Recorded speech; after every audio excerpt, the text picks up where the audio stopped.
রান্নাঘর থেকে প্রত্যেককে শুভকামনা জানিয়ে আজকে একটা স্ন্যাক্স রেসিপি পরিবেশন করছি।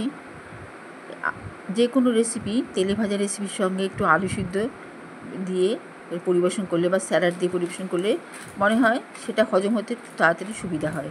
তো যাকে আর আলু সিদ্ধ খুব তাড়াতাড়ি তেল টেনে নেয় ভাজা থেকে, ওই জন্য আজকে আমরা আলু সিদ্ধ দিয়েই খেয়েছি। তবে এটা মুড়ি দিয়েও খুব ভালো লাগে, আর চায়ের সাথে তো ভীষণ ভালো লাগে। এখানে আমি বেসন নিয়েছি, চালের গুঁড়ো নিয়েছি, আর হলুদ, লঙ্কা গুঁড়ো, ব্যাটারের জন্য এইসব নিয়েছি, লবণ।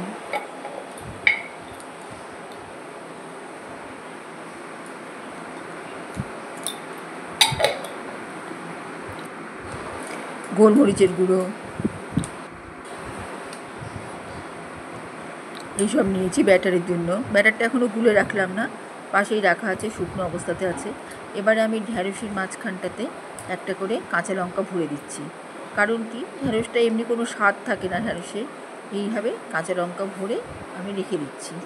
বেশ বড় বড় ওই বেলডাঙার লঙ্কাগুলো, সেই সব লঙ্কা নিয়ে এসে, কিন্তু যখন খাবো তখন কিন্তু যে লঙ্কাটা আমি ভরে দিয়েছি পরে সেটা নিশ্চিহ্ন হয়ে যায়, পুরো গলে একদম ভিতরে সেদ্ধ হয়ে পেস্ট হয়ে যায়, অসাধারণ লাগে ওইটা খেতে।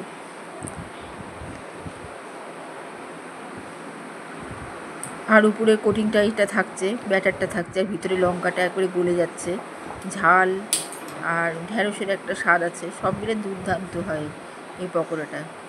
এইভাবে আমি একটার পর একটা লঙ্কা গেঁথে নিচ্ছি ঢ্যাঁড়সের মধ্যে। আমি যখনই পকোড়া করি ঢ্যাঁড়সের, আমি এইভাবেই করি, কারণ এইভাবে করলে সবাই খেতেও ভালোবাসে। আর এটা আমি এইভাবেই করি ঢ্যাঁড়সের পকোড়া।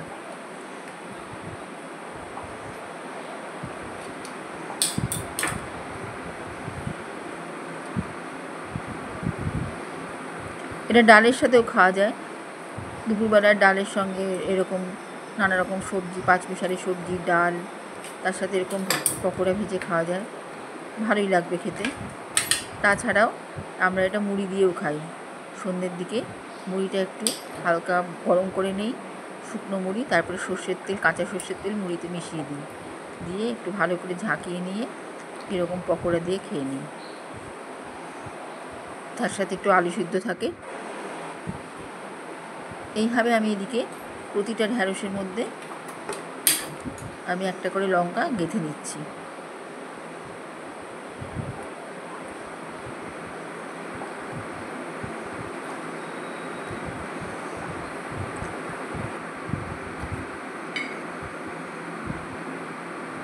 এইভাবে গত বছরও আমি একটা ভিডিও আপলোড করেছিলাম, তবে এবারেরটা একটু আলাদা, আমার মনে আছে সেটা। এবারেরটা একটু আলাদা করেই করছি।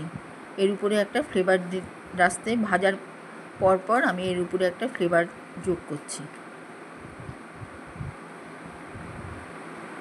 এখানে আমি সর্ষের তেল একটু দিয়ে দিলাম ঢ্যাঁড়সের উপরে, তারপরে দিলাম নুন, হলুদ, এইসব দিয়ে দিলাম, লঙ্কা গুঁড়ো দিয়ে, সর্ষের তেল দিয়ে ঢ্যাঁড়সটাকে আমি একটু মাখিয়ে নিচ্ছি, যাতে ঢ্যাঁড়সটা একটু টেস্ট লাগে। ব্যাস, দিয়ে এটা সরিয়ে রাখবো। এবারে কড়াইতে তেল দিয়ে দিচ্ছি।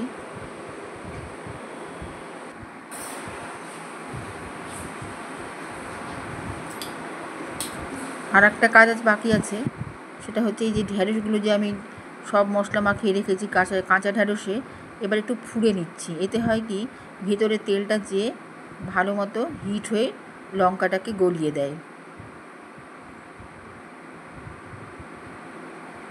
এখানে যে শুকনো উপকরণগুলো রেখেছিলাম ব্যাটারের জন্য, সেগুলো আমি জল দিয়ে ভালো করে ব্যাটারটা তৈরি করে দিচ্ছি। এই হাত দিয়ে যত সুন্দর ব্যাটারটা একদম স্মুথ হবে, আমার মনে হয় না কোনো চামচা দিয়ে এত ভালো করা যায়। আমি পারি না, আমার কাছে ভালো হয় না, কাজে আমার হাত দিয়েই ভালো লাগে। এইভাবে আমি ব্যাটারটার সাথে ঢ্যাঁড়সগুলো কোটিং করে নিচ্ছি।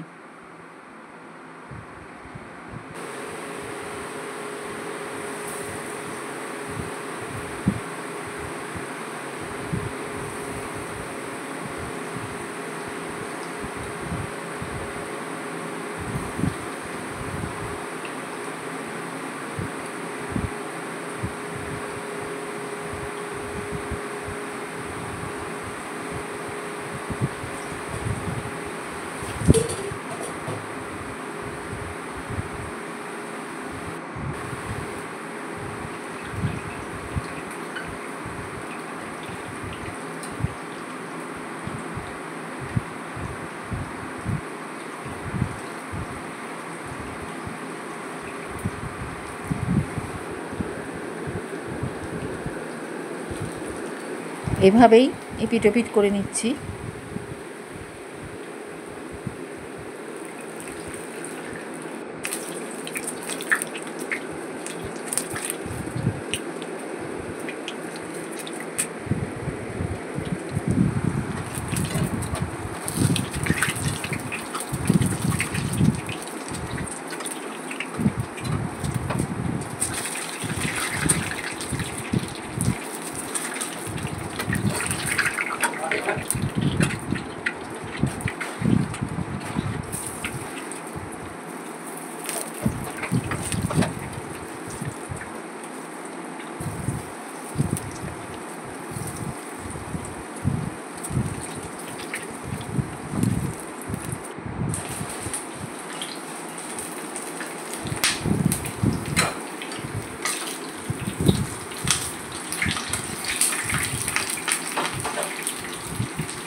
এইভাবেই দু পিঠ ভালো করে লাল লাল করে ভেজে তুলে নেব। এখন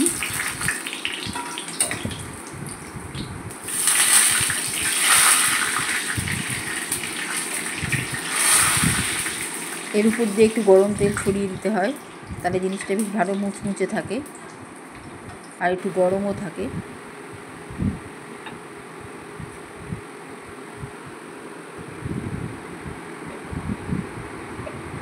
ওই তেলের মধ্যেই আমি একটু সর্ষে ফোড়ন দিয়ে দিচ্ছি, গোটা একটা শুকনো লঙ্কা,